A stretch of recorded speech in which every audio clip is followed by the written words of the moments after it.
Next up, we're going to be going to my interview with Josh Shapiro, who's running as the Democratic nominee for governor of Pennsylvania in this year's election. Now, I want you to understand something. The Pennsylvania governor's race is not just any old governor's race. It is arguably one of the most important races of this year, maybe the most important race of the entire 2022 election. That's because Josh's opponent, Republican Doug Mastriano, was one of the main proponents of Donald Trump's Stop the Steal grift after the 2020 presidential election. At the time, Mastriano was a state senator in Pennsylvania who tried to create an alternate slate of presidential electors in the aftermath of the 2020 election. He wanted to have those electors count towards Donald Trump as opposed to electors for Joe Biden, who actually won the election in the state. Mastriano's efforts in 2020 ultimately failed, but if he wins this year's governor's race in Pennsylvania, he would become the Republican governor of a very important swing state. And he will most definitely try to pull off an electoral coup to steal the 2024 presidential election. And here's the thing. The Pennsylvania governor's office is one of the offices in the country that appoints the state's Secretary of State.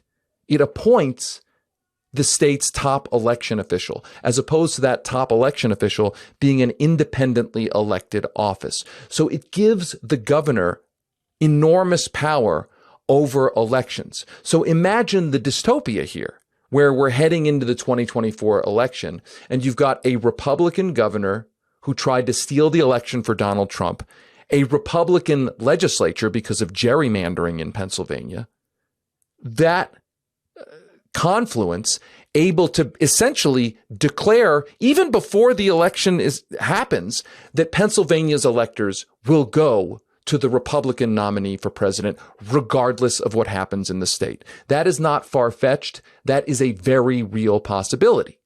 And that's what Josh Shapiro is up against. I spoke with Josh about the current state of the race, as well as the broader implications the results of that election could have on all of American democracy. Hey, Josh, what's up, man? Hey, Sirota, it's good to be with you. So you are running in what people are calling the most important race of 2022. And what some people have said is that the entire future of American democracy hinges on your particular race. I guess for those who don't live in Pennsylvania, why don't you explain why people are saying that this race is that important, in the sense of all governors' races are important, but why are people saying that this race is like the race that could decide whether American democracy survives? If you think back to 2016, we saw the rise of the former president, and a lot of people didn't think he could win. Obviously, he did, and we know the destruction that he did in this country. But he was sort of a one-man band back then. Part of the destruction that he left this country is that he seeded all of these people in states like mine and others who want to destroy our institutions and undermine our democracy and take away our fundamental freedoms. And so there are more people like that now across this country who want to undermine our institutions and our democracy.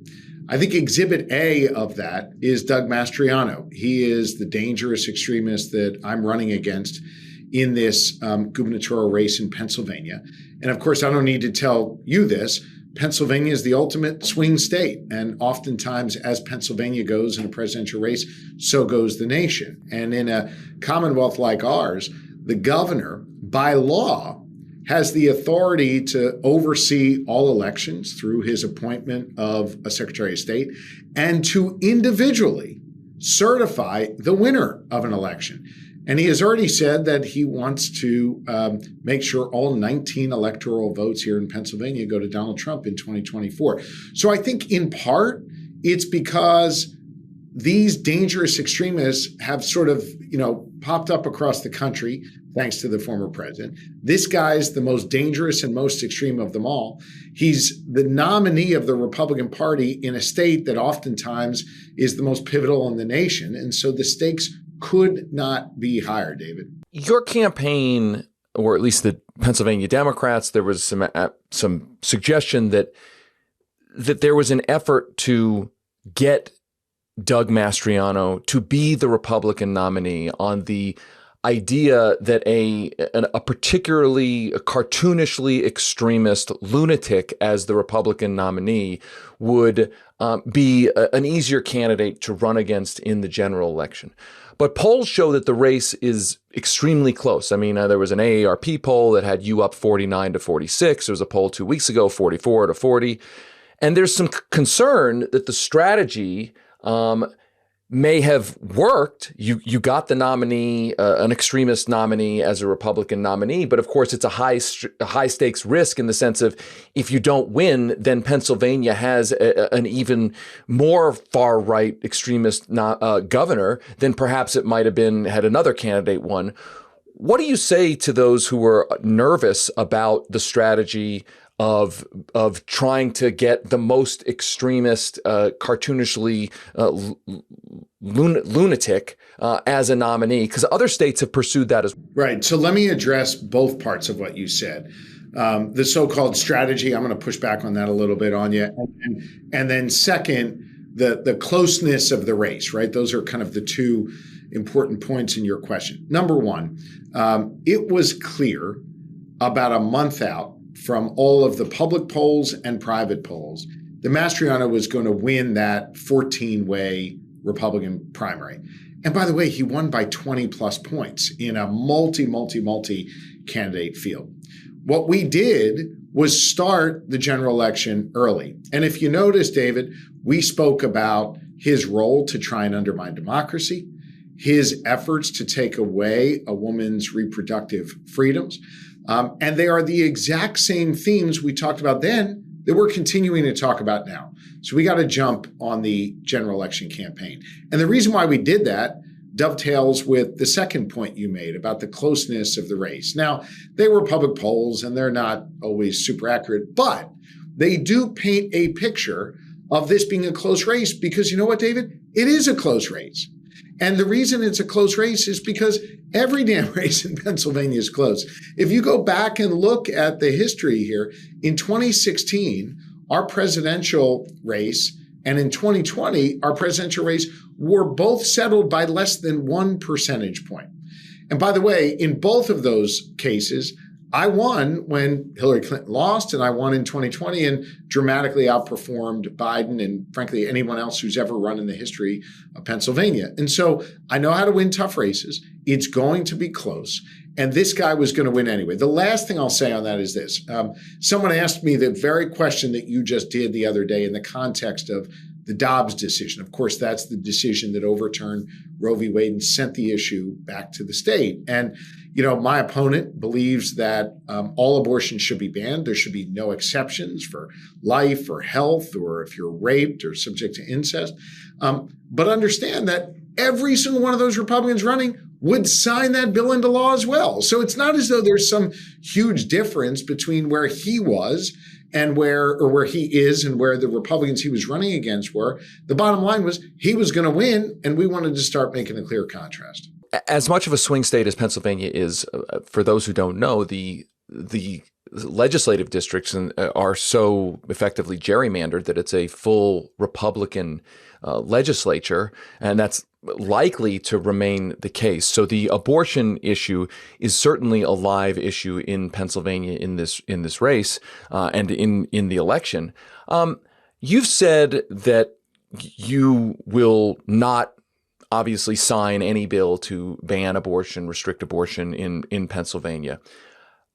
Pennsylvania has been a state where abortion politics into the 90s, even into arguably into the 2000s, have been a somewhat divisive issue. I mean, the Casey decision, which is one of the decisions that relates to abortion, Casey refers to the Caseys of Pennsylvania. So right. My question for you is, you're out talking to people about this. You're hearing from voters all the time.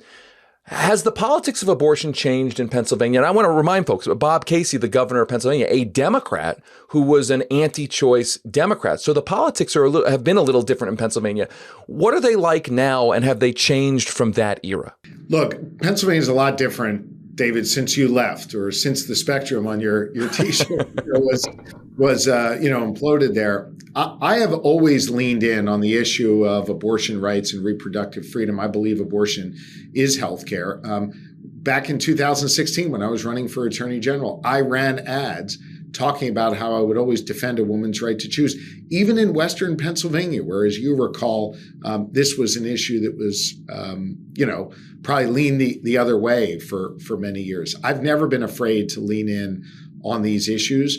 I've never been afraid as attorney general to fight these fights to protect reproductive rights. I will say that for a long time, David, it was more of a theoretical conversation, right? In the sense that everybody knew the federal government was there to protect abortion rights, to protect reproductive freedoms, to protect women's health. And so in some ways, it was more of a political question. I'm not downplaying the importance of the issue, but just follow me on this. Like, the political question was, were you pro-choice or were you anti-choice? And that is how you were assessed as a candidate for whatever office you were running for. What has happened in the last several days since Dobbs, really since the draft leaked, whatever that was, David, a month or two ago, is we went from having a theoretical political conversation to a practical conversation that we know is going to be resolved by who the next governor is in Pennsylvania. If Doug Mastriano is the governor of Pennsylvania, all abortion will be banned, and he wants to criminalize doctors who perform them. If Josh Shapiro is the governor, I will veto every single bill that reaches my desk that undermines a woman's right to choose or undermines their reproductive freedoms. There is a clear choice. I have never viewed this issue through a political prism. I've always stood up for what I think is right. And what I think is right is trusting the women of Pennsylvania to make those decisions, not the politicians in Harrisburg. Let's talk about Joe Biden, the midterm elections. You're running in midterms, obviously. There's always a fear that the national situation can drag down state candidates. I mean, you're not running for the Senate, you're not running for Congress, you're running for a state office, but obviously politics is so nationalized now. How much of a drag do you think that the National Democratic Party's brand has been so far in the race? How do you distinguish yourself from that brand? What can you do? What are you hearing from folks about their feelings about the Biden administration, the Democratic Party? Is that a difficult challenge for you? So maybe a half a step back and then looking forward in order to answer your question most effectively. Look, I have run in 2 national cycles before. In 2016, I ran statewide, and in 2020, I ran statewide, both times obviously for attorney general, both times successful. I won in 2016 when Hillary Clinton lost Pennsylvania. And I won in 2020 and earned more votes than anyone in the history of our Commonwealth, running for any office at any time. I share that with you not to pat myself on the back, but rather to be able to show that even in these nationalized elections, I can not only win, but I'm able to effectively keep the issues focused on, Washington County, Pennsylvania, not Washington, D.C. And that is, of course, a challenge now, given how people feel about, the president. It's also a challenge just given how frustrated people are generally, and not even about politics or the president, but, frustrated by the cost of gas. They're frustrated by the fact that certain things aren't on the store shelves. It's why I have worked so hard to put forth my plan on how we're going to cut costs. It's why I'm focused every day on addressing the problems that exist here in Pennsylvania and staying out of these frankly, silly national conversations. And so I just keep it focused every single day on the issues that I know matter most to the good people of Pennsylvania. Educating our kids, save communities, grow the economy, and protect people's rights. And on the final point, protecting people's rights is an issue that oftentimes, David, as you know, would be associated with Washington, D.C.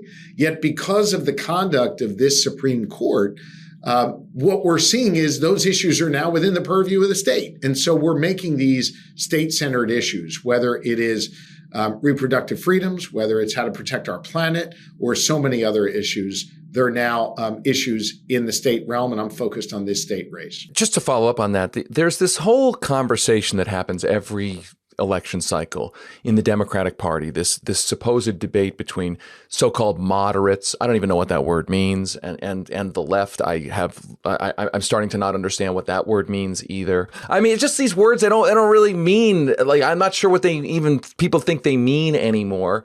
But I would say this. One of the arguments you hear is that the Democratic Party has gone too far, quote unquote, left, that in pushing things like Medicare for all and pushing things like a Green New Deal and pushing to deal more broadly with climate change and tough regulations on Wall Street and the like, that's too far left. And that's not what swing states, swing voters really want.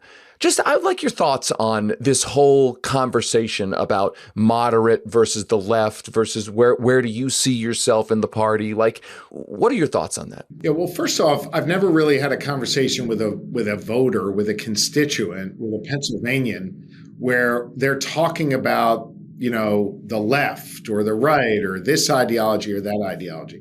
The conversations I have with people is, I don't know if I'm allowed to say this on your podcast, but they just want you to get shit done for them, right? If I'm not allowed to say that, You're absolutely allowed to say that. Yeah. They just want to know that you're going to fight for them every day. And while you may not be their cup of tea on this particular issue or that particular issue, the reality is if they know you're fighting for them, and in my case, if you've actually delivered for them, right? You've brought money home, you've held big corporations accountable, you've held polluters accountable, the stuff I've done as AG, then they have a sense of your body of work and that you're willing to take on big fights for them and get things done for them.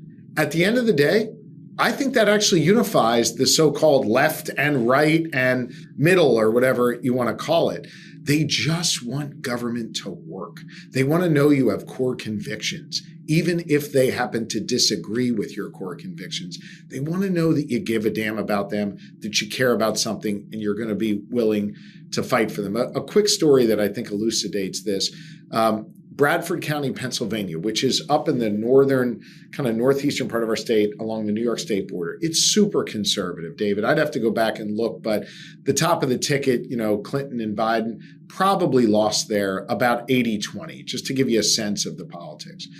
And there were natural gas companies that would get what's known as leases to be able to drill on people's backyards, which is legal in Pennsylvania.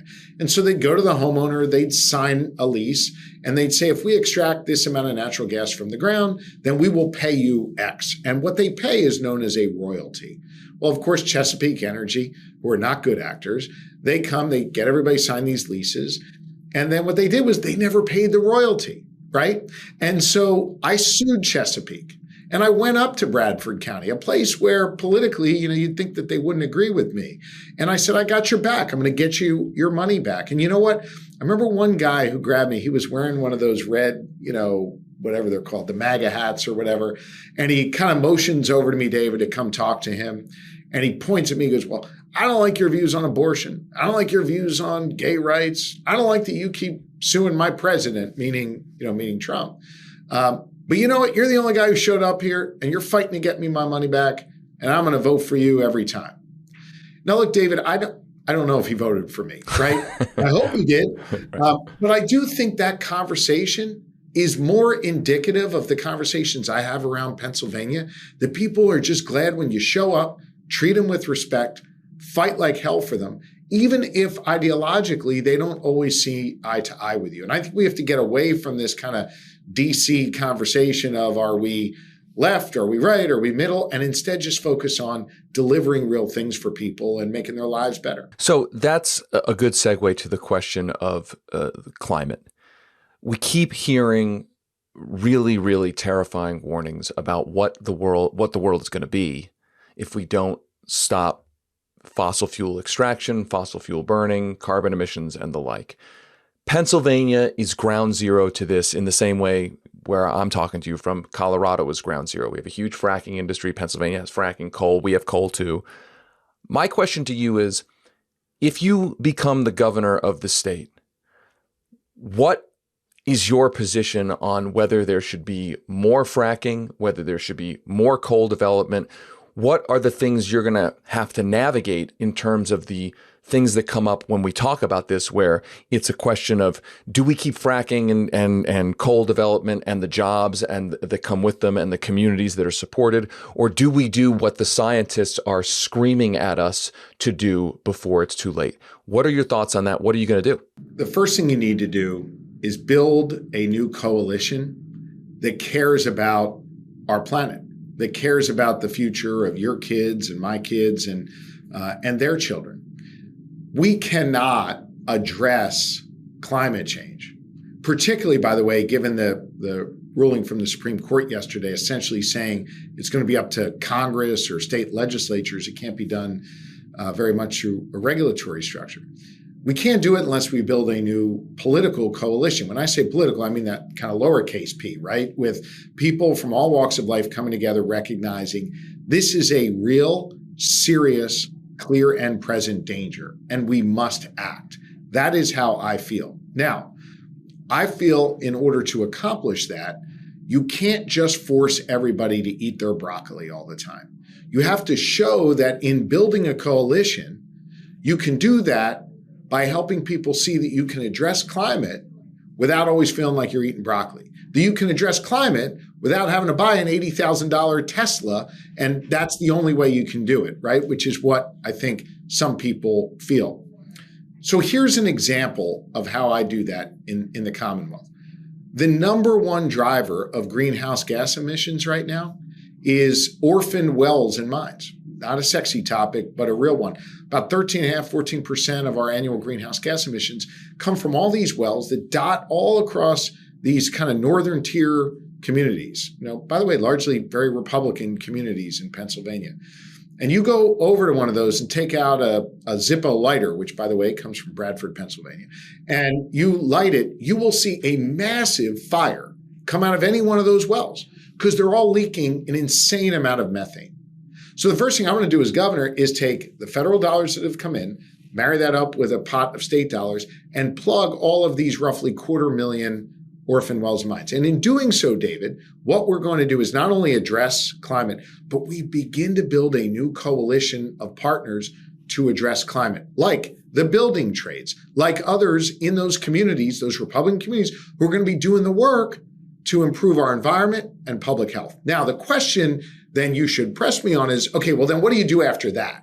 And so what you do after that is then you begin to change the mix of energy. So what I want to do is move to 30% renewable energy by the year 2030 in Pennsylvania. Right now, we're at 8% renewable energy by currently, I should say. So I want to get to 30% by the year 2030. You do that with a big, strong coalition. You also do that by making sure people don't feel displaced in the process, but that they're finding that those green energy jobs are the jobs of tomorrow that they want to migrate to. And because we've built a new coalition to do that, you no longer have these divides in our politics that make it nearly impossible to address climate on a large scale way. Now, we're going to do this work in Pennsylvania. I hope the federal government gets its act together and they act as well, because the truth is, even though we are a critically important player on energy here in the Commonwealth of Pennsylvania, we're one tiny piece when you look at the broader United States or, of course, globally, which is how you really have to address this. But I think we can take some concrete steps to both clean up our environment, deal with legacy issues like these orphan wells and mines, change our mix of usage to go to 30% by the year 2030, create a lot new jobs out of that, and have a political coalition that can actually deal with the issue of climate change in a way that they just can't right now. One last question for you. You and I grew up together in the suburbs of Philadelphia. I've known you for a very, very long time.